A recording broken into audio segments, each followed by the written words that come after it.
வீட்டுக்கு போறப்போ நீ தான் அந்த வீட்டோட மருமகளாக கேட்டாங்க. அது எனக்கு ஹர்ட் ஆயிடுச்சு. மகாநதி நாளைக்கான எபிசோடில் விஜய் வந்துட்டு காவேரியை நகைக்கடைக்கு கூட்டிகிட்டு போகிறாங்க. ஸோ காவேரி வந்து கேட்குறாங்க, எதுக்கு என்ன நகைக்கடைக்கு கூட்டிகிட்டு போகிறீங்கன்னு சொல்கிறாங்க. விஜய் வந்து சொல்கிறாரு, அதெல்லாம் உனக்கு இப்போ சொல்ல மாட்டேன், பிறகு சொல்கிறேன், சஸ்பென்ஸ் அப்படின்னு சொல்லிட்டு கூட்டிகிட்டு போகிறாங்க.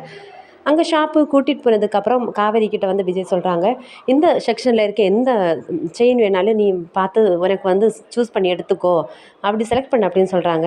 யாருக்கு அப்படின்னு காவேரி கேட்குறாங்க. அதெல்லாம் சொல்ல முடியாது, நீ ஃபஸ்ட்டு சூஸ் பண்ணி செலக்ட் பண்ணு அப்படின்னு சொல்கிறாங்க. ஸோ காவேரி வந்துட்டு அவங்களுக்கு பிடிச்ச நகையெல்லாம் வந்து சூஸ் பண்ணி எடுத்து கொடுக்குறாங்க. ஃபைனலில் வந்து சொல்கிறாங்க, இந்த நகை எல்லாமே உனக்கு தான் அப்படின்னு சொல்லிட்டு வாங்கி கையில் கொடுக்குறாங்க.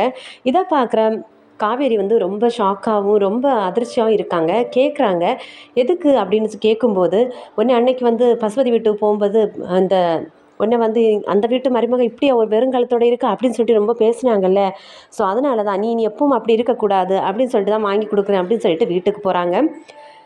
ஸோ காவேரி வந்து ரொம்ப சந்தோஷப்படுறாங்க.